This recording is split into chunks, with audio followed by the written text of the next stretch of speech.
As I got off the shuttle bus, I stood at the trailhead surrounded by trees. It was 5 a.m. in February, and the sun still wasn't out. I stood at the foot of the snowy mountain. The wind was piercingly cold, and my nose hurt. Why did it come to this? My breath turned white. 5 strangers stood a short distance from the bus stop, their backs to me. I had to go speak to them. Graduate school at the National University. I was sitting in front of the computer as always, writing my thesis, when I heard the door open behind me. Hey, so, how's the thesis going? Yeah, I've finished about half, maybe. Is that so? Kolsuke put his stuff down on the desk beside me and looked at my computer. I, Sawada So, was a student of the doctoral course at the Graduate School of Education. As part of the clinical department of psychology, my days consisted of going back and forth between my house and the lab. Kolsuke was a friend of mine since our undergraduate days, although he didn't seem much like a research student. In contrast to the usual black hair and glasses, he had bright brown hair and wore a white nip top with skinny jeans. In one hand, he held a Starbucks coffee. The two of us were best buddies as undergrads, but these days Kolsuke hadn't been showing up until around the afternoon. I gave him a sidelong glance and then returned to the computer. Oh yeah, where is the statistical data again? I asked, and Kolsuke said proudly, the professor had it. I'll go tell him. He was awfully friendly with the professor. I silently tapped at the keys as Kolsuke sipped his coffee and started some pointless story. So, you like mountain climbing, right? Yeah, I go sometimes, I guess. Let's go to Wazayama together next time. Wazayama. It was a fairly famous mountain for mid-level climbers. We'd spoken about climbing it once before. What's this all of a sudden? We're having an offline meeting there. His voice was full of excitement. Seeing where the conversation was heading, my tone dropped. An offline meeting is a gathering of people you know from the internet, right? Isn't that dangerous? No, it's a community of people who like mountain climbing. I replied, disinterested, but Kolsuke couldn't read the room. You should come too. We'll make some great memories. A veteran of a large mountaineering club will be there to guide us, apparently. We'll be able to go up routes that we wouldn't be able to take alone. When I looked up from the computer again, Kolsuke showed me a photo of a snowy mountain on his phone. It really was the type of scenery we'd never be able to see by ourselves, and reluctantly, I was drawn in. When he saw my face, he knew he'd won. Oh, right, it's decided. And when is it? The day after tomorrow, so get ready. Kolsuke grinned and I gave a small sigh. The morning before the offline meeting, I packed my bag in the apartment I lived alone in. That night, I'd stay in a lodging near the mountain, and then we were to meet at the trailhead the next morning before sunrise. I wondered what it would be like climbing a mountain with people I'd only just met. It was a weekday, so would everything be okay at the lab? How much luggage should I take? With that on my mind, I put some rope and a bottle full of hot water in, and then my phone on the charger started to vibrate. It was Kolsuke. Hey. A bad feeling washed over me upon hearing his hoarse voice. Did you catch a cold? Yep. He coughed before he was done answering. Are you okay? I suddenly broke out in a fever. Doesn't look like I'll be able to go. Hey! I looked at my almost packed bag. It's cancelled then, I thought, both relieved and disappointed. But then Kolsuke said something unbelievable. You should go and have fun by yourself. By myself? Yeah. No way. That's no fun. I frowned. We've already paid, so you gotta. Plus, there will be a fee to cancel at the lodge. I didn't tell the others that you were coming along yet, so you can just go in my stead. His voice sounded much weaker than usual. Huh? No way. That's kinda awkward. We only know each other online, so it's fine. They only have my name, so just pretend to be me. Think of it as recon for the next time we go together. Please. After he emphasized the last bit, he started coughing again. Alright, fine. I'll go. Thanks! Next time we go out, it'll be my treat. It sounded like his voice returned to normal for a second. I was never a match for him. Those with superior communication abilities always came out on top. And so, I stood at the foot of the trailhead before dawn, in the middle of winter, with people I'd never met before. People I was supposed to climb the mountain with. With heavy steps, I made my way towards them. They all seemed to be of different ages. As I got closer, a young man in blue climbing clothes noticed me. Are you Taka-san? Ah, yes. I gave a slight bow. I was taking part under Kolsuke's online nickname. Taka. I'm Hamutaro. Nice to meet you. And you. We bowed deeply. According to Kolsuke, Hamtaro was the meeting's organizer. He was also the one who submitted the climbing plans. He was a young man with a face like that of a small animal. I'm Akarin. Nice to meet you. A girl in bright black and pink climbing clothes smiled at me. She looked to be in her mid-30s, and I could see light brown hair tied up beneath her hood. She was beautiful and wearing heavy makeup. I'm Galvez. A man in green climbing clothes held his hand out. I shook it and bowed. He looked to be in his 30s. He had thin eyebrows and looked to be in good shape. He was the veteran and leader. My name is Aoki, a man next to him said in a small voice. He wore colourful clothes with a large bag on his back and wore large old-fashioned silver-rimmed glasses. I heard that he was the biggest climbing nerd here. I'm May. A small woman in white clothing smiled. Her brown hair was cut in a bob and she wore a beanie with pom-poms hanging from it. She looked just like one of those modi girls that used to be in fashion magazines. I worried they would discover I was fake, but no one seemed to view me suspiciously. Rather, they looked at me as though they already knew me. Is this what offline meetings are like then? There was a vague distance between the six of us meeting for the first time, but they were acting as though we were already friends. I felt strange, mixed into the crowd as a poser.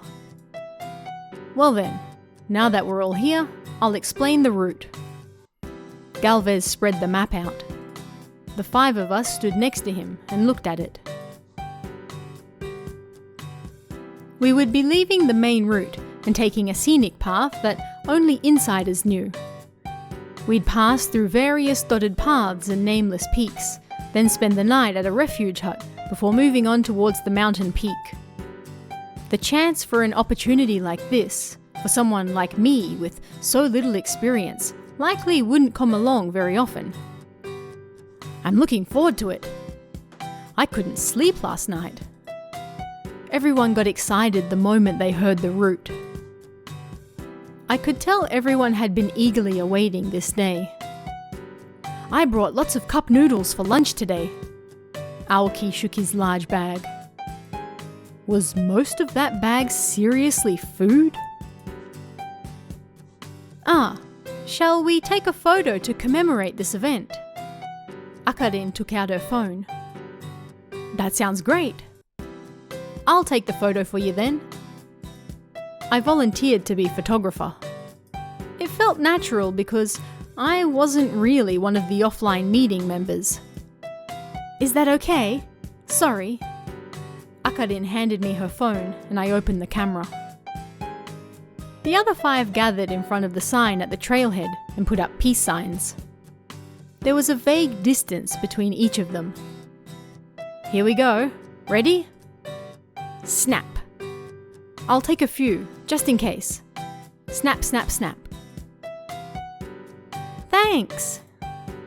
Thank you. Each of them thanked me. As I handed Akarin her phone back, she pressed the screen a few times and tilted her head. Hey, there's nothing here. Huh? No way. I looked at her phone and each of the 4 photos I took were black. Maybe it's broken.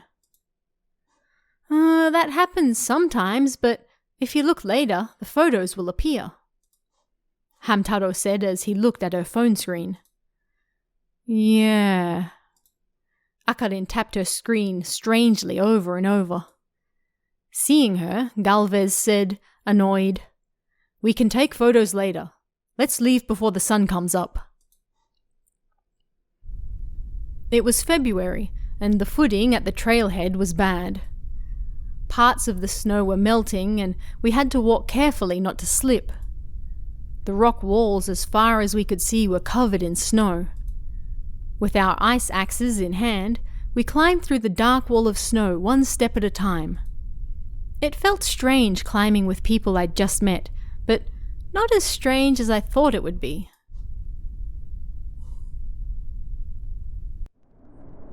We passed through Knife Ridge, which seemed to stab the sky, and as we approached the 8th station, snow fell from the now light sky. Didn't the weather report say it would be sunny today? Hamtaro looked up at the sky. May looked worried beside me. You don't need to worry about it if it only snows this much, Galvez said from the top of the line. At times like this, you could rely on a veteran. My legs were already heavy with exhaustion, but thinking about the view from the top, my heart grew light.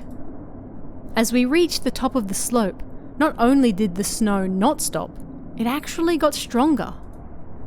The cool wind that had elevated my heart until recently now made it feel desolate.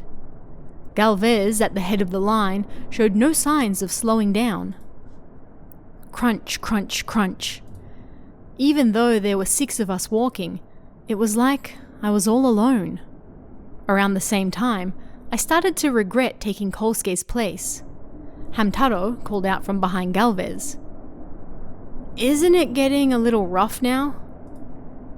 Akarin and Aoki behind me were silent, and at the end of the line, May breathed roughly. All right, let's take shelter in the refuge hut. Galvez turned around and yelled, pointing in the direction with his ice axe. We moved to the refuge hut just beneath the peak. The hut was a small building made of wood and metal, but it was enough for 5 people to spend the night. Information and materials about the area was packed into simple bookshelves, and beside them was an old bucket acting as a trash can. We took our climbing spikes and shoes off at the door, and then ran into the hut. Galvez took an LED lamp out of his bag and placed it in the middle of the room, giving the hut a dim light. Hamtaro set up a small gas stove and lit it. The coldness went all the way to the tips of my nails, so I drew closer to the flames. Just like me, everyone sat in a circle close to the fire. We sat in front of it in silence, and after a while, feeling returned to my fingers and toes. "Sure was cold, huh?" I said, and like a dam breaking, everyone agreed. "It really was. I thought I was gonna die." Galvez sat in silence, looking somewhat strained. May took a deep breath, catching her breath. Seeing her, Akarin spoke. "Mei-chan, are you okay?" "I'm fine. I just have asthma." She forced a smile. Her pale face looked pitiful. Akarin rubbed her back and handed her a bottle of tea. White mist hid her face. I took out my phone and checked the weather report. The weather for the Wazayama area was supposed to be sunny all day. I stood up and opened the door just a little to peek outside, and it was snowy and windy enough to suffocate people. The wind howled, and I could barely open the door. I closed it and returned to the circle. If this keeps going, looks like it's going to turn into a blizzard. As I said that, Hamtaro lowered his voice. "That reminds me, have you heard? They say there's a spirit tied to Wazayama that can't leave, and she catches mountain climbers in blizzards."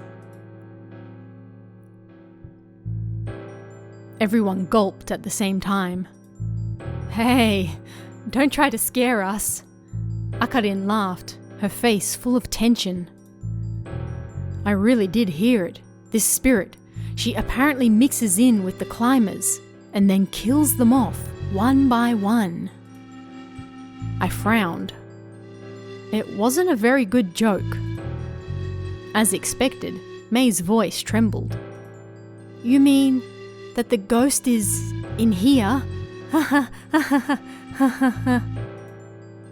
An uncomfortable silence followed. A few moments later, Galvez deliberately grunted. "Huh, how boring. If everyone died, then who would be left to tell the story? I've climbed mountains all around Japan, and there are dull ghost stories everywhere." Hearing that, May and Akarin exchanged relieved glances. I was also secretly relieved. "Yeah, there's no way a ghost would be mixed in with us, hey?" Aoki laughed. "Yeah, no way." Hamtaro scratched his head, embarrassed. Akarin snickered. "Right. Other than me, they were all friends on the internet." The proof that I was deluded by such a ghost story was proof of my cowardice. Although, if there was an imposter here, that would be something different.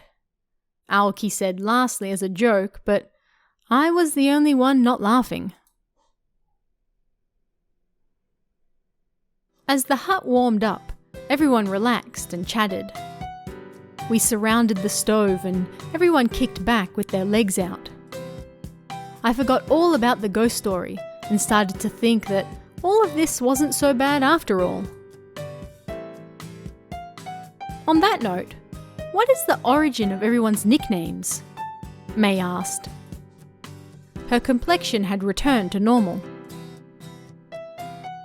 "Because my name is Akari. How about you, Mei-chan?" "I like Totoro, so it's the name of one of the characters." "Totoro's great, huh?" Modi girls all like Ghibli, don't they? I silently watched them chat happily together. When they started to talk about stuff on the internet, I couldn't help but feel that I was about to be found out. "Mine's from the Kyojin picture," Galvez said. I went with Aoki for no special reason. Didn't seem like it was his last name, but nobody pushed it any further. I prayed the topic would soon be over and quickly summarized. "My real name is Takanori. What about you, Hamtaro?" "I've had this name for a while. The anime was popular and... Didn't I tell you this story before?" crap. I quickly replaced the twitch on my face with a smile. Yeah, you did. I've been terrible with forgetting things recently. Aren't you still young? Everyone laughed. Somehow, I was saved. I was relieved for a moment, and then Akarin looked at me like she'd remembered something. Oh yeah! Didn't you write that it was your birthday this month? Ah, yeah, that's right. Happy birthday! Happy birthday! Everyone expressed their congratulations, although my birthday was 6 months away. As I thanked them, I felt my building exhaustion. I learnt from the long conversation that everyone knew each other from a bulletin board on the internet. Hamtaro was a junior high teacher. Galvez was a former American football player and salesman. Aoki was a famous investor on the internet. Akarin was a doctor's wife and a former magazine model. May was 19 and attending junior college, and she planned to become a kindergarten teacher after graduation. Of course, I was brought up in the conversation as well. You were thinking about becoming an assistant professor after graduation, right? What are you researching? Aoki said to me. So, he'd told them that much. It's called clinical psychology. We break down real problems with psychological knowledge and look at ways to improve things. I'm researching how children's minds are twisted when competition is emphasized in small communities, such as school and club activities. I was thinking it'd be nice to hang around the lab even after I've graduated. It was the truth, so I answered easily. Everyone nodded, impressed. Thank God Kosuke and I were doing the same thing. On that note, Taka-san, when we met, you said there was something you wanted to talk about, right? Hamtaro said to me. What was it? I forget. Is that so? Then that's fine. He looked at me strangely. Were Kosuke and Hamtaro good friends? But he didn't seem to realize that I wasn't really Kosuke. His impression of me when we first met seemed deeply etched into his mind. By the time I was done talking, 2 hours had passed since we first arrived at the hut. The blizzard was still roaring outside. I sure am hungry now, Hamtaro said as the conversation died. At the same moment, Aoki took out towers of cup noodles from his backpack. Were they all for him? We all took instant food out of our bags, and then Akarin stood up. She put some water into her outdoor kettle and put it on the stove in front of us to boil. Ah, good idea. As Galvez said that, May stood up, stepping over Hamtaro, and ran over to Akarin. Akarin-san, I'll do it. It's okay. You sit down. I made it like this last time I came as well. Their exchange was peaceful, but they appeared to be jostling over who would be in charge of cooking. Even though it was just cup noodles, seemed the girls couldn't help but try to appeal with their cooking skills. Perhaps it was just my twisted heart that saw it that way. The two of them watched the kettle boil and then poured hot water into the noodles. 3 minutes later, lunch was ready for everyone. The hut filled with a nice smell. Aoki took 3, and everyone else 1 each. It was the same shoyu ramen I always ate at the lab. As I took a sip, the deliciousness spread throughout my core. I looked up after I'd eaten about half, and everyone was sitting around the stove, eating and chatting with their neighbours. I sipped the soup and watched them. Galvez was getting along well with May. As May listened to his heroic tales of climbing mountains all around Japan, she chimed in roughly once every 10 seconds with a comment like, "Wow," or "Amazing." It was just like pounding mochi. So this was another type of suspension bridge effect, huh? Seemed like they might be a couple by the time we hit the bottom of the mountain. On the other hand, Akarin and Hamtaro looked at each other with few words. It was unlike the mood when everyone was chatting together, and it looked somewhat suspicious. This didn't seem like the suspension bridge effect, but more like... As soon as I realized, I whispered to Akarin and Hamtaro to the right of me. "Do you two happen to know each other?" For a moment, Hamtaro panicked, but then he looked at me, resigned, and lowered his voice. "This is the first time we've met, but we've been dating online. Akarin is married, so please don't mention it to anyone else." Akarin jokingly shrugged her shoulders. I compared the two of them. It was unexpected that they were a couple, but they were indeed both good-looking people. For such a good-looking guy to date an older married woman. I didn't have such good memories of relationships myself, so I felt close to him. "I see. So we're joining you on your first date." I quietly teased them, and Hamtaro turned bright red. "That's not it!"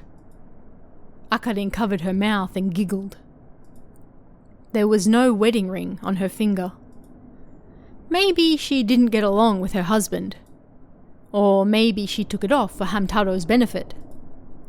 Come to think of it, for being a doctor's wife, the accessories she wore looked rather old. As I thought that, I noticed Aoki sitting to the left of me, looking lonely as he ate 3 cup noodles to himself. His face was turned down, so I couldn't see his expression. The fog from the ramen had fogged up his glasses, and his hair stuck to his forehead. "Aoki, you know a lot about mountain climbing, don't you?" I tried talking to him about what Kosuke had told me beforehand. Aoki stopped eating and looked up, his face happy. No, I just have a big head. I've been so busy with work that I actually haven't been mountain climbing for a while. You work with computers from home, right? That's right. I live with my mother, so I quit work with my company so I could take care of her. Is that so?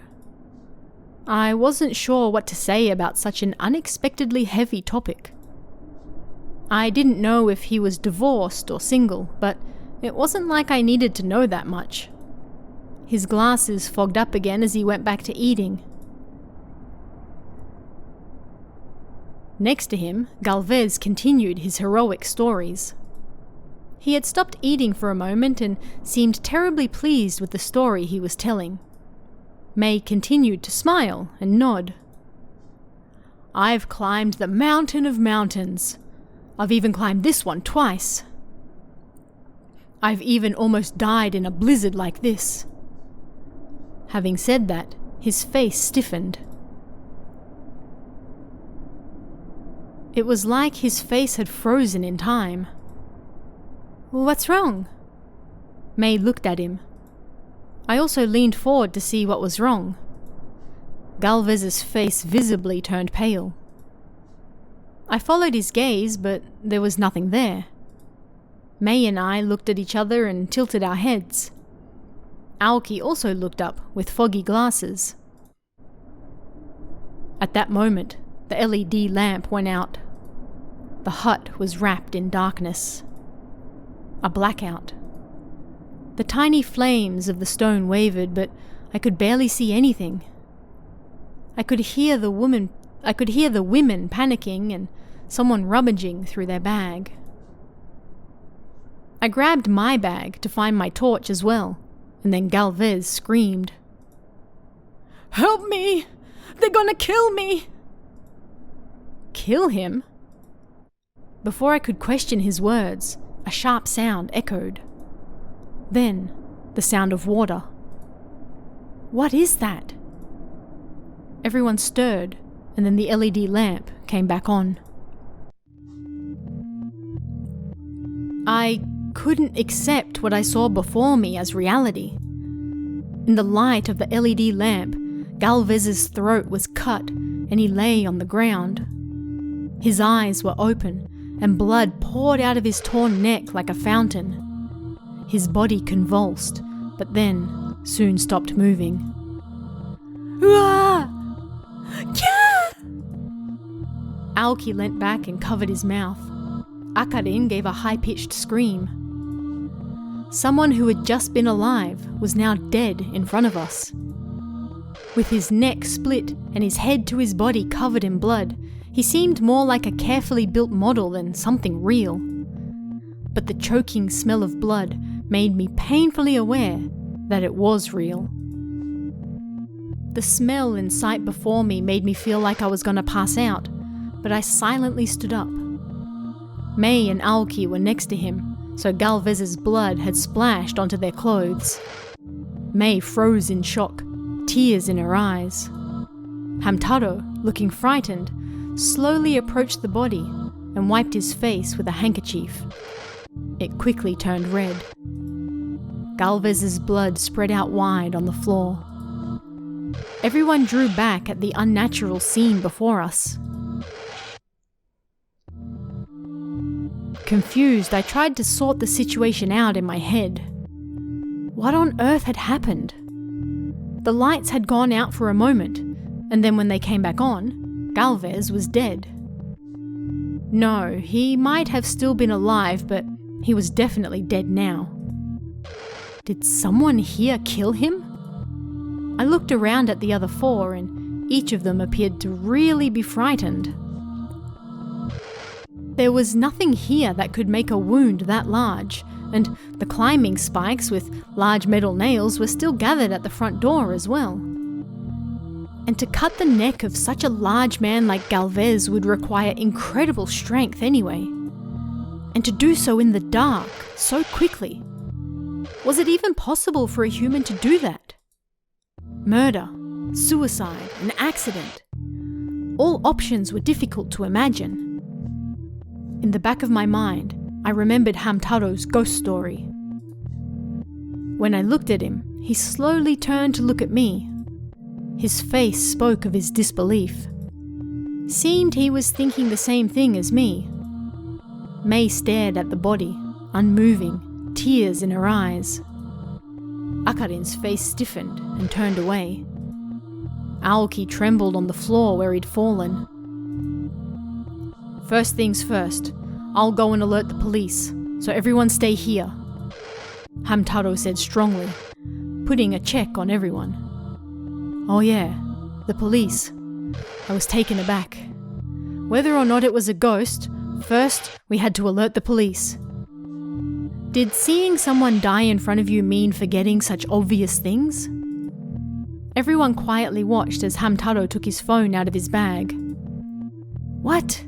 It was working just before. As he looked flustered at his screen, I called out to him. What's wrong? It's out of range. Huh? I checked my own phone. I had 4 bars when we got here, but now it said it was out of range. An indescribable fear and fretfulness washed over me. No way! Akarin also took her phone out of her bag. But the moment she turned it on and looked at the screen, she screamed and dropped it. It crashed to the ground and slid to my feet. What's wrong? I picked it up and looked at the screen. On it was the photo I took at the trailhead. She must have turned her phone off with it still on the screen. But it wasn't black. The 5 of them, other than me, stood in front of the sign at the trailhead, making the peace sign, and you could clearly see them all. Except for their heads. I blinked. I looked at it over and over. Each of the 5 were doing the peace sign, but they had no heads. I felt a horrid sweat run down my back. What the hell? Hamtaro said as he looked over from the side. Aoki and Mei approached and looked at the screen. I was too slow to tell them that it would be better if they didn't. Uah! Aoki screamed and stepped back, and Mei finally burst into tears. The noise outside got louder. The wind in the blizzard was getting stronger. The roof creaked so loud it seemed like it was about to tear off. Stay in the room. Let's calm down. It's not like we can say for certain that there's a ghost here yet. It felt like I was trying to convince myself. That was what I wanted to believe. Hamtaro opened his mouth as though he understood what I was thinking. There could be a shady person here, like outside the hut. He pointed to the hut door. There was a shady person outside who killed Galvez. That didn't seem likely. When the lights went out, we would have noticed the sound and cold from opening the door. But it was better to believe that a murderer was hiding outside than worry about a ghost inside. Perhaps Hamtaro was clinging to that possibility. Everyone else seemed to feel the same way, including Akarin, and Mei couldn't stop crying as though she'd just found some hope. Let's go check outside. Everyone nodded as Hamtaro spoke, but Aoki alone didn't move. He seemed beyond frightened. Aoki-san, let's go.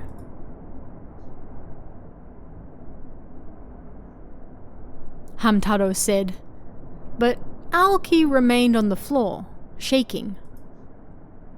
His eyes were vacant, like his mind refused to work because he was so scared.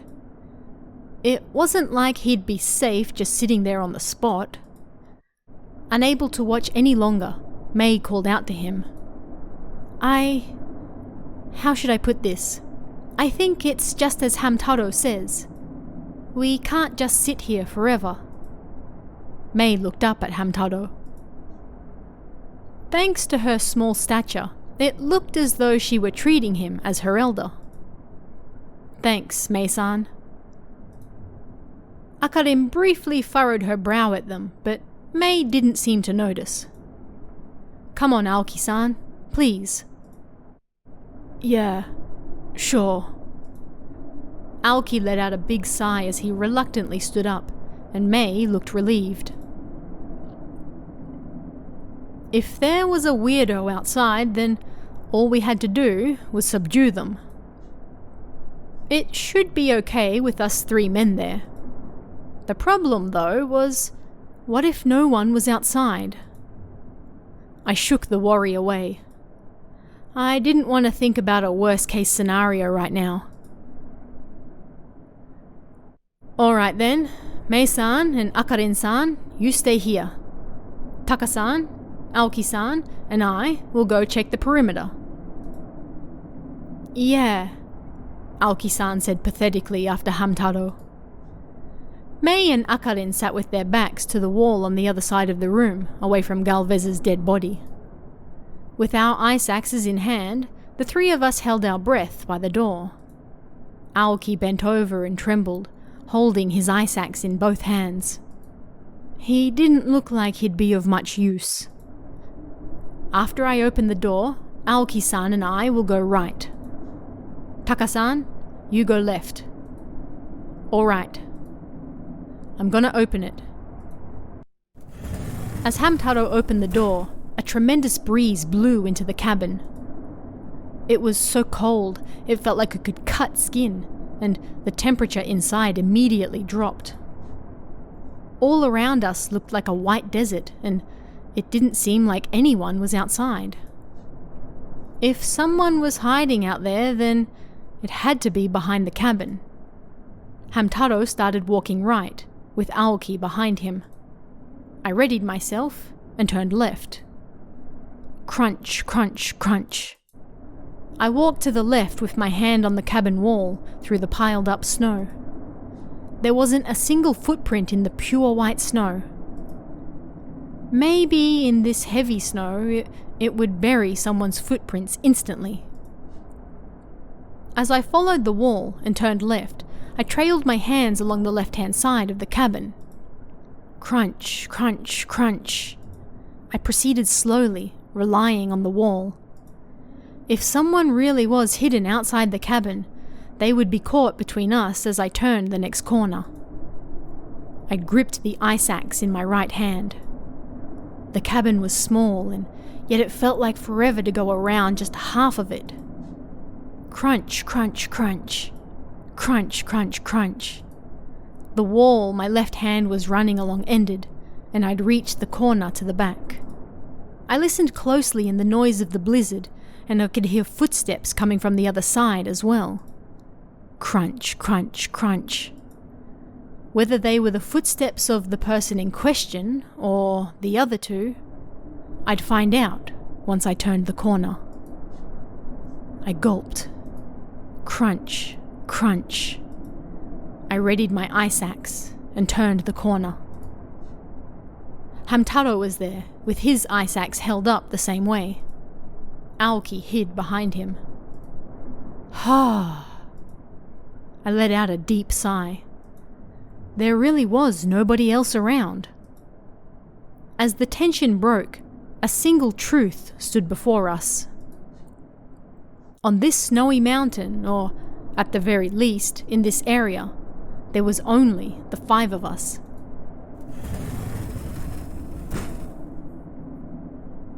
As we returned inside, Mei and Akarin sat huddled together. Their expressions stated clearly what they wanted to hear. Hamtaro and I shook our heads as we dusted the snow off, and the 2 of them looked confused. What are we going to do now? I wondered as I took my shoes off, and then Aoki, who came in behind us, fixed his eyes on a single spot and froze. Hamtaro-san, what is... He pointed to Hamtaro's ice axe. The end of it appeared to be dirty. Is that blood? Aoki said. Eh? Hamtaro lifted his own axe and checked the end. Something dark red was stuck to it. Was that on there before we left the cabin? I couldn't remember. It was hardly the first thing on my mind then, and it wasn't like I was looking at other people's goods. No way. Hamtaro-san. Aoki took one step back, and then another. Akarin looked at Hamtaro as though she couldn't believe it. His eyes shifted around, and a stiff smile rose on his lips. Hey, hang on a minute. It's probably Galvez's blood from before. Did you put your ice axe next to him? Mei asked, her eyes suspicious. I don't remember. I must have. My stuff was next to you, after all. Mei and Aoki were to either side of Galvez. If his blood splashed onto the things beside Mei, then it wouldn't be that odd for Galvez's blood to be on the end of the axe. Yet, Hamtaro's voice was high-pitched and lacked conviction. Nobody remembered where his axe had been. Put it down, please, Aoki said quietly. He spoke politely, but his tone suggested he thought Hamtaro was the criminal. Hamtaro looked like he wanted to say something, but he quietly and silently put the axe down. It wasn't me, really. His eyebrows drooped and his voice trembled. He didn't appear to be acting. Could this fine young man really have done something so terrible? Aoki took his shoes off, quickly entered the cabin, and grabbed the blood-covered axe. Then he turned to face me, leaning against the side of the cabin. Taka-san, what do you think?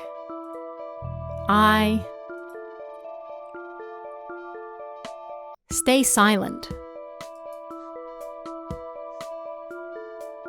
said nothing and looked down at the ground. An awkward silence filled the air. Thinking about it calmly, there was no way an ice axe could tear through a neck like that. It would take all your strength just to stab with it. But of course, everyone would suspect him at a time like this. Everyone wanted to find the killer so they could relax. It's hard to overturn a label thanks to cognitive distortions. Nobody sided with Hamtaro's excuse. Not even Akarin tried to help him, and she looked away with an odd look on her face. Hamtaro's head drooped, as though he'd lost all hope, and he sat lifelessly in the corner of the cabin. I could do nothing to help him. If I was to admit that the ice axe wasn't the weapon, then that meant it was the work of something not human. Meaning, it was the same as admitting that ghosts existed. I didn't have the strength to voice that out loud. "Are we all going to die?" Aoki said, as though sneering at himself. "No way." Mei was nearly in tears. "I should never have come to this meet-up," Akarin said in a small voice, and Hamtaro's expression turned pained. Even if we created a bad guy to take the heat off, nothing had been solved. If the ice axe wasn't the murder weapon, then it made sense we were jumping at shadows. Thinking that, I looked up and a terrifying idea came to mind. Nobody inside the cabin could have done it, and there was nobody outside. It wasn't an accident, nor was it a suicide, which meant the ghost story was true. And if the ghost story was true, didn't it say that the ghost mixed in with the mountain climbers? I looked at Hamtaro, Akarin, Mei, and Aoki once more. Did that mean one of them was the ghost? A horrible chill ran down my spine. But giving in to fear and fleeing the cabin would do little to help me beat the ghost. I took a deep breath and calmed myself. Galvez treated the ghost story as though it was something stupid. Maybe the ghost had killed him for that. Right now, the most important thing was no doubt not upsetting the ghost. Still, could it be possible that one of these people from the internet really was the ghost? And if so, who was it? Galvez looked like he'd seen a ghost just before he died. Mei and Aoki were sitting next to him. We were sitting in a circle, so Akarin was the one across from him. Did part of Mei turn transparent for a moment? No, I was looking at Mei then, so that wasn't it. So then, Akarin? No, maybe it was someone else entirely. Yes, finally, some service. Akarin's voice interrupted my rambling thoughts. She showed her phone screen so everyone could see it. The no service mark had changed to a single reception bar. Everyone sighed in relief. If we could contact the outside world, we might get help before the ghost killed again. The LED lamp went out as Akarin started pressing numbers on her phone. Hee! Aoki let out a small scream and a chill ran down my spine.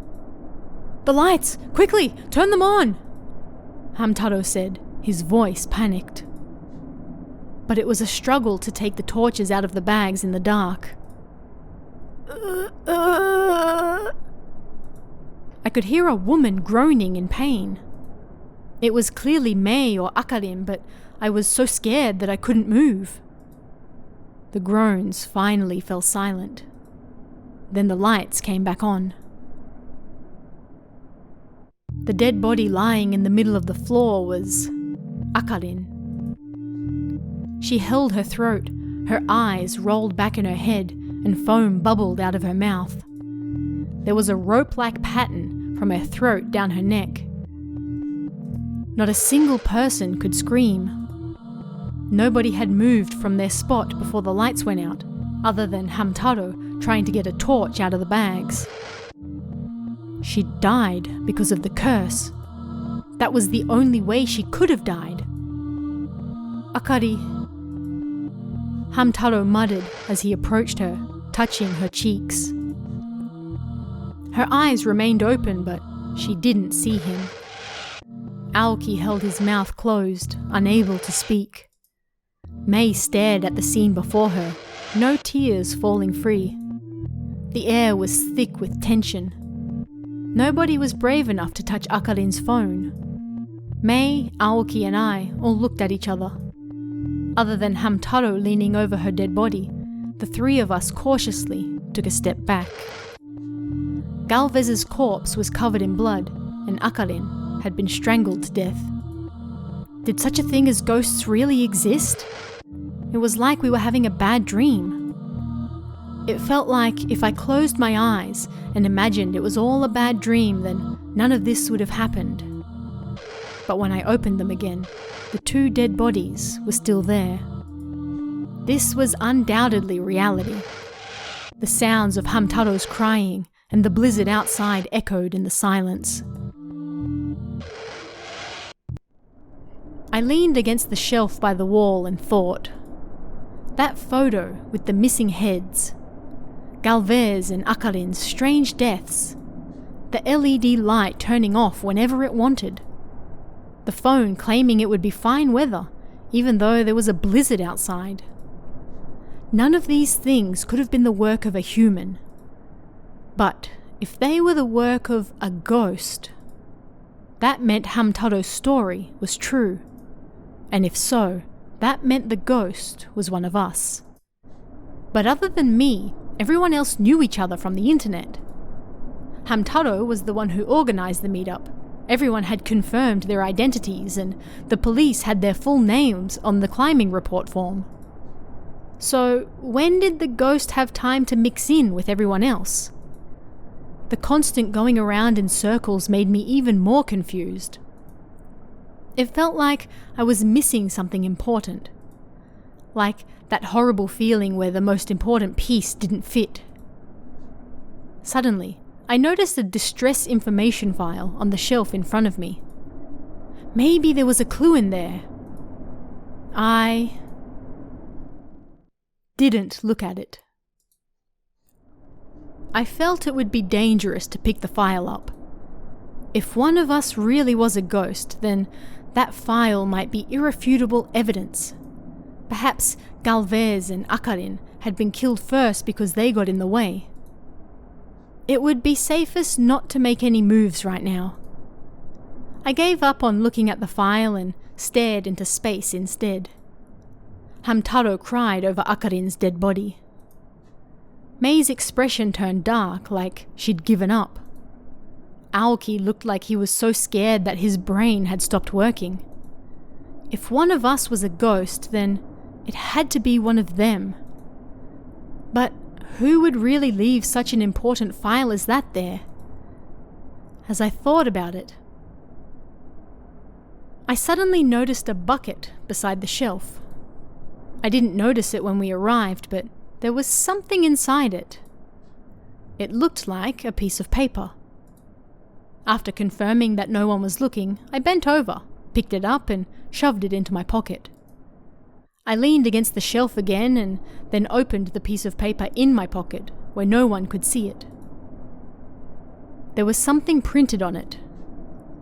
Missing persons information. Tokyo, Adachi Ward resident. Fukamachi Meiko-san, 19. 150 centimeters tall, white clothes with goggles and a beige knitted cap with a bonbon. The moment I saw those letters, I instinctively shoved the paper back into my pocket. My heart screamed like an alarm bell. I could hardly believe it, but I looked at the person leaning on the wall opposite me, wearing the white climbing gear and a beige knitted cap with a bonbon. 19-year-old Mei. Aoki looked at me like he wanted to ask something. Hamtaro held Akarin's dead body close. May leaned quietly against the wall, unaware of what I was looking at. If she'd been looking at me, then maybe I'd be next. To be in the same tiny room as a ghost. Would we be able to get out of this mess? If May was even causing the blizzard, then there was no way we could flee outside either. How could we get out of here alive? I fought the urge to run screaming from the cabin and thought desperately. What was keeping the ghost tied here? Was she upset because she died here? Was she targeting climbers indiscriminately? If so, then there was no way to get out of here alive. But if she had some type of goal... I recalled May's reserved yet strong eyes full of desire. It felt stupid imagining that I was dealing with a ghost, but even if I didn't, I'd still die anyway. At any rate, I had to get more information. I quickly checked my phone in my pocket, and it was barely connected to the internet. This was the only thing I could do right now. I opened the internet and typed in Fukamachi Meiko. I pressed go and a single news article appeared in the search results. I scrolled with my phone half in my pocket, so May couldn't see what I was doing. Corpse of missing person discovered. The corpse was determined to be Fukamachi Meiko, 19 at the time, from her personal effects. Police discontinued investigations, but at the request of her boyfriend, Takayanagi Kota-san, they have reopened them once more. The photo of the cute smiling woman was exactly the same as the woman in front of me, May. Trembling, I put my phone back in my pocket. Perhaps Galvez remembered Fukamachi Meiko's face when they discovered her corpse. Or perhaps he had something to do with the incident 5 years earlier. Come to think of it, Akarin had been here before too. Maybe everyone here had something to do with May's death. In the group photo, everyone was missing their head. Galvez's head was cut off. Akarin was choked to death. Heads. May held a deep attachment to heads. Maybe she had an asthma attack and, unable to breathe, died. Maybe she was transferring that pain and lost hope when nobody saved her to the mountain climbers. But there was still one thing I didn't get. May was one of the members Hamtaro put together for this offline meeting. Could a ghost really use the internet? Aoki stood up and approached me. There's something that's been on my mind. At that moment, the LED lamp went out again. I prepared myself for death. Either Hamtaro, Aoki, or I would be the next to die. I squeezed my eyes shut and heard an odd sound.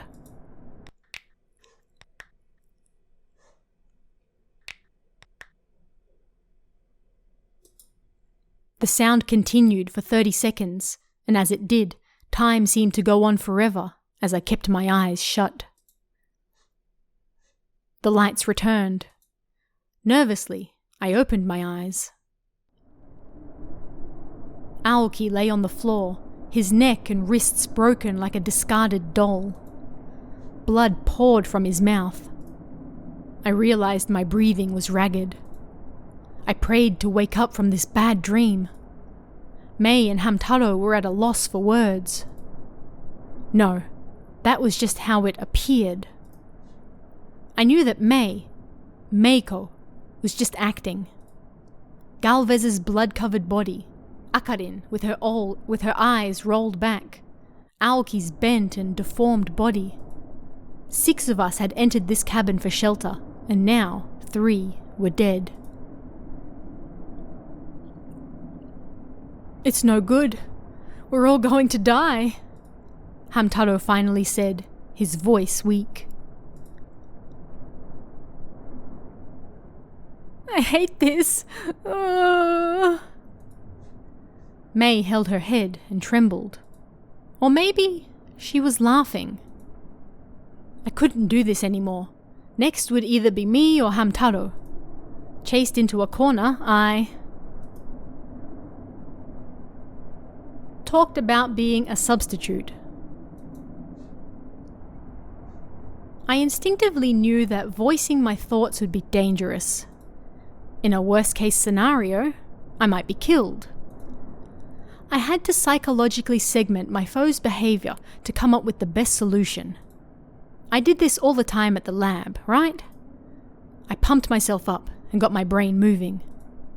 5 years ago, something must have happened between these internet friends and Fukamachi Meiko. If it was something big, then there's no way they should have forgotten Mei's face. Maybe they weren't directly involved in her death, but indirectly, and that still drew her wrath. But there was no way to know that everyone she despised just happened to climb the mountain at the same time. It was impossible for Mei, a ghost glued to this one place, to carry out her revenge alone. So, who was helping her? The moment I thought it, I remembered something. Akarin and Mei making the cup ramen. Hamtaro didn't pull his leg back as Mei passed in front of him. Hamtaro was a thoughtful man. Would he really leave his legs out like that with someone he only just met? At the time, I thought Mei was rude for walking right over him. But if they had a special relationship, then what she did wouldn't be so weird.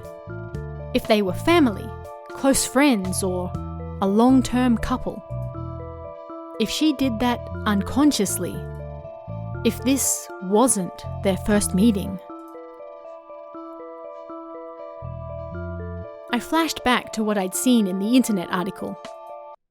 Police discontinued investigations, but at the request of her boyfriend, Takayanagi Kota-san, they have reopened them once more. Kota. Hamtaro used to be my nickname long ago. That was what he said.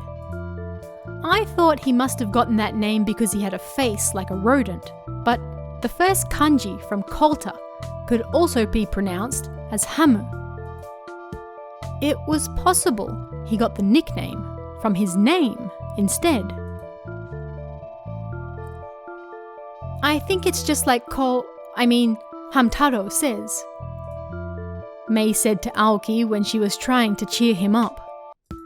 Thinking about it now, that had seemed a little odd. Maybe she'd been on the verge of calling Hamtaro Kota. They were all just possibilities, but when the coincidences started to pile up, things seemed inevitable. If her target was the offline meeting members all along, then the ringleader who brought everyone to Wazayama, where Mei was, had to be none other than the leader, Hamtaro. I sensed the largest piece had fallen into place. All the pistons in my head were firing. They were working together. A perfect crime carried out by a living and a dead human being. In order for his girlfriend to take revenge, he invited everyone involved in her death to an offline meeting. The names of the mountain climbers would have been on the report filed with the police, and these days, finding those names on social media would be a breeze. Hamtaro's relationship with Akarin over the internet was also a part of the plan. He probably lured the others with something they wanted as well. Then, those who didn't come were likely not the targets anyway. Mei would hunt them down one by one until she killed them. Her hatred must truly have been deep. The people who were involved and yet indifferent about her death, who felt no sense of guilt about it. That had to be what everyone here had in common. The moment they agreed to meet up at Wazayama, the place where Fukamachi Meiko had been killed, they had sealed their fate. I had no way of knowing what happened to Mei, but if Hamtaro was working with her, then the only target left was me. The next time the lights went out, I would most certainly be killed. However, I had but a single hope against the premeditated murder. There was no way out if she was cursing people indiscriminately, but if this was all planned, then she wouldn't want to kill someone unrelated to the incident. If I wanted to leave here alive, then I had to convince them that I was here as a substitute, that I wasn't who they thought I was. I turned back to the other two, still pretending to be worried. So, there's something I haven't told you guys yet. I took my license out of my wallet. My name was written next to the square photo of my face.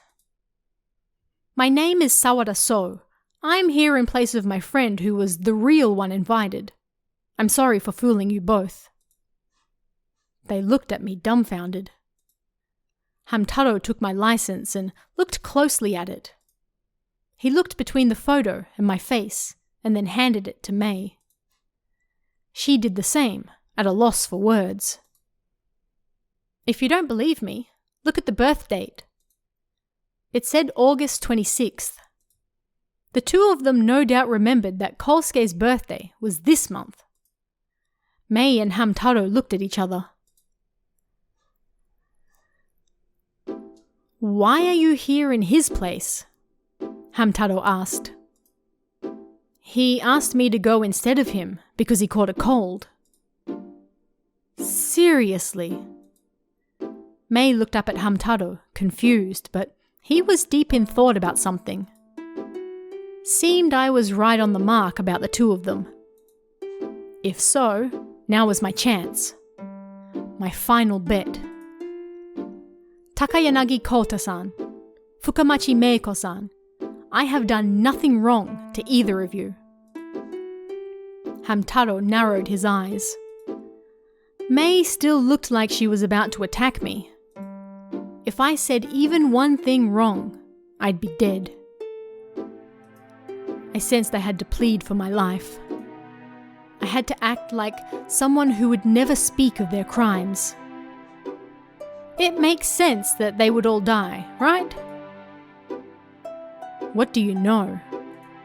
Hamtaro, Takayanagi Kota, asked. I can guess. What goes around comes around. I shrugged, hoping my voice didn't tremble. You're saying you realized, but you stayed quiet. That's right. I never intended to stop you. But I had to say something before you killed me, too. Of course, you're not guilty, Takayanagi-san, because you didn't actually do anything. So there's no point in me saying anything either. You get me, right? Silence continued as they glared at me, and my mouth went dry from nerves. May still wanted to kill me, so it seemed we were waiting for Takayanagi's decision. It was all up to him now. If he didn't agree with me, then...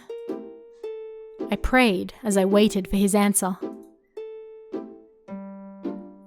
Time seemed to go on forever. The sound of the blizzard outside continued, like it was trying to swallow everything up. Finally, the sound of the wind hitting the cabin weakened.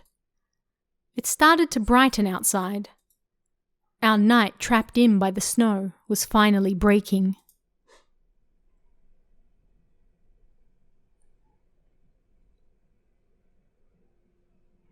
Two weeks later, I faced my computer in the university lab.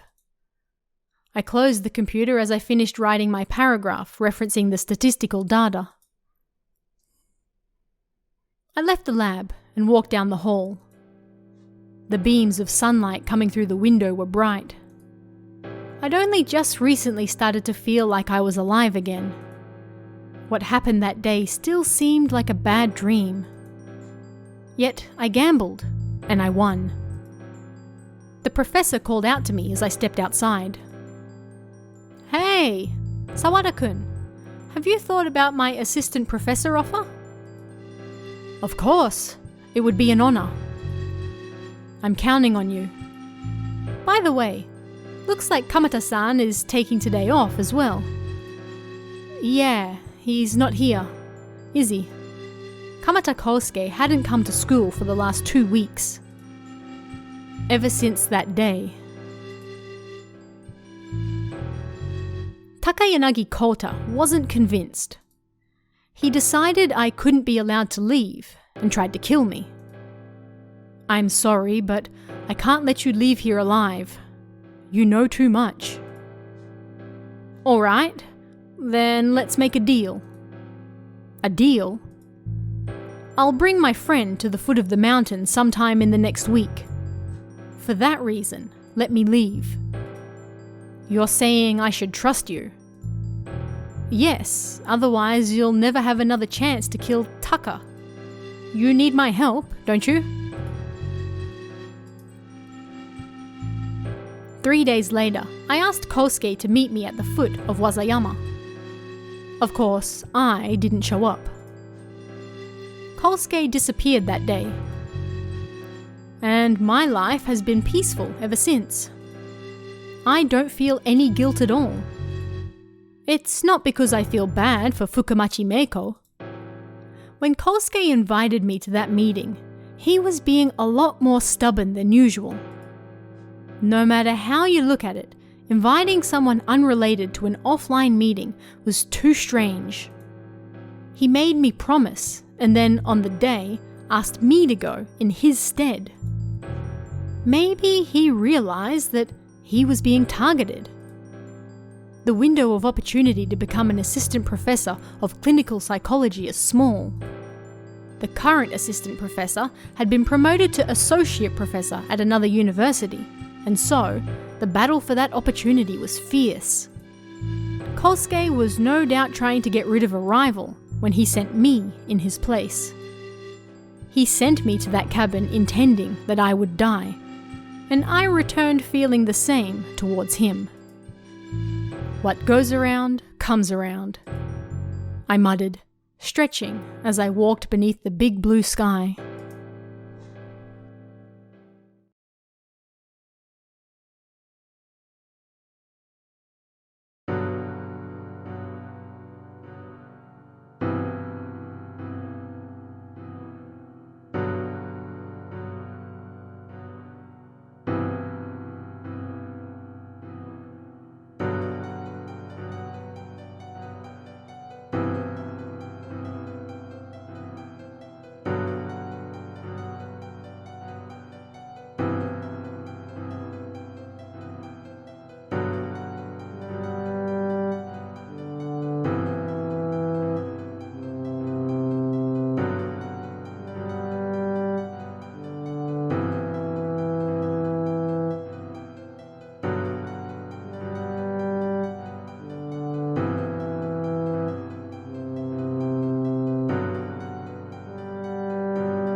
One month later. Strangely, I heard nothing of the 3 murders that took place on Wazayama. It was like nothing even happened.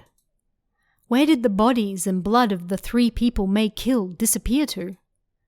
Did she take them with her to another world? Apparently a request had been sent out to find Kosuke, and a detective or someone came out to see me as well.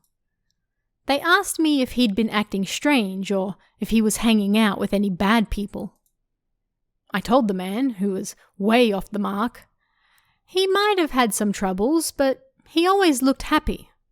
And the man nodded, as though he understood. He didn't ask anything about Wazayama. Hamtaro probably never submitted the climbing report to begin with. They would never believe us if we said a ghost killed them anyway. People are always looking for a story they can believe. There was nothing I could tell strangers about that night. I spent today in the lab writing my thesis once again. The theme was a study of fellowship and competition and the strains that caused in educational settings. I stretched, let out a sigh, and then glanced at the desk next to mine. I remembered Kosuke's smiling face, who until a month ago used to sit there. Thinking about him now, I hated him. He knew how to get ahead. He was in the professor's good books, and he was always trying to steal my research. What goes around comes around. I wouldn't let anyone get in the way of my research any longer. I would move steadily ahead towards my goal of becoming a professor. I stood up and poured the remaining coffee from the jug into my cup. I returned to my desk and opened the news on the internet. There was a news flash about a family caught in an avalanche whilst mountain climbing overseas. I clicked the link and cast my eyes over it. Maybe foreign mountains had ghosts too. I scrolled as the thought lingered, and right at the bottom there were some links to other articles. One of them caught my attention. Tragedy of the female university student. Truth behind her death in the mountains. I clicked the link and it was a silly net piece from a famous sports paper. Fukamachi Meiko-san, 19, had dreams of becoming a nursery school teacher. That bright future was stolen from her before her coming-of-age ceremony. What tragedy lies behind the scenes? Only we have the exclusive scoop. Last month, the body of Fukamachi-san was discovered on Wazayama. Raised by her mother with 2 younger sisters, she was a hard worker, attending college on a scholarship, studying childcare. She was well liked by all because of her idol-like good looks and bright manner. Her only hobby was mountain climbing. Her body was discovered hunched over, as though fighting the cold and holding her throat. It was no doubt a painful death. What on earth happened to her? According to officials, there were numerous people on the mountain when she got lost, and they held numerous suspicions over her death, as Fukamachi-san had not strayed from the main hiking course. We interviewed A-san, who was present at the scene on the day. The strange weather caused a blizzard that day that made it difficult to see even for an experienced climber such as myself. I heard from some other climbers that there was a girl up ahead who wasn't moving, but I didn't think it was true.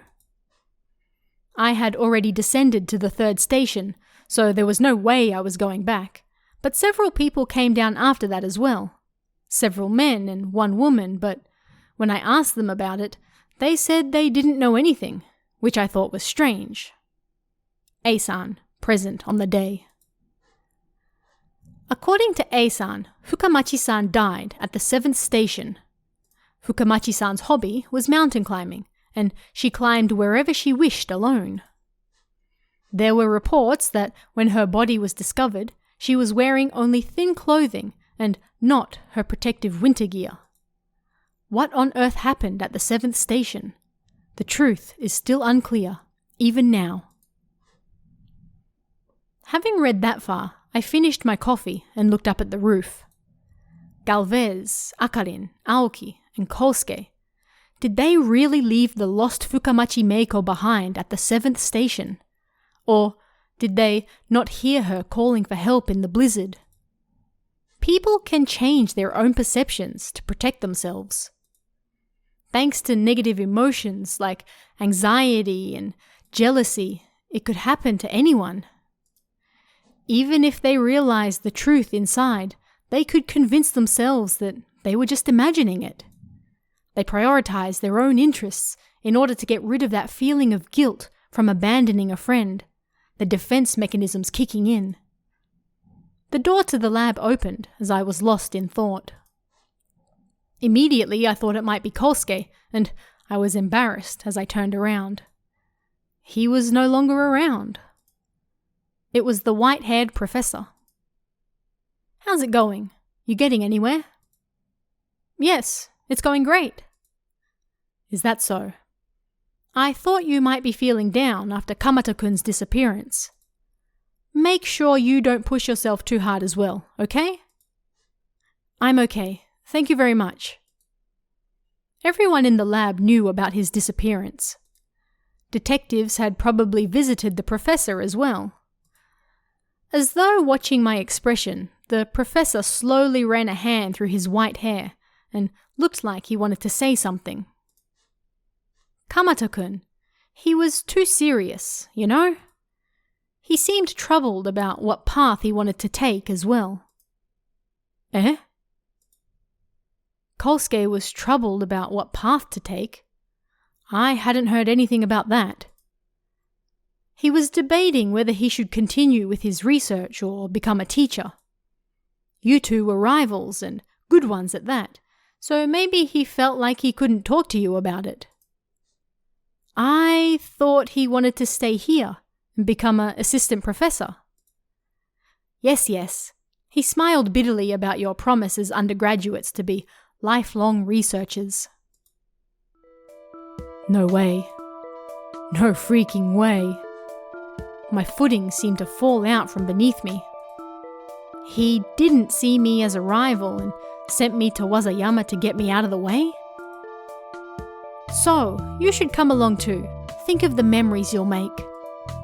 Kosuke said with a smile when he suggested I take part. Did he really just want to go mountain climbing with me? Before our paths diverged and we no longer had time together. Sawada-kun, you've gone pale. Are you okay? I'm fine. Everything seemed to go dark and I gripped my trembling hands together under the desk. No, there was no way. He always had a way of getting ahead.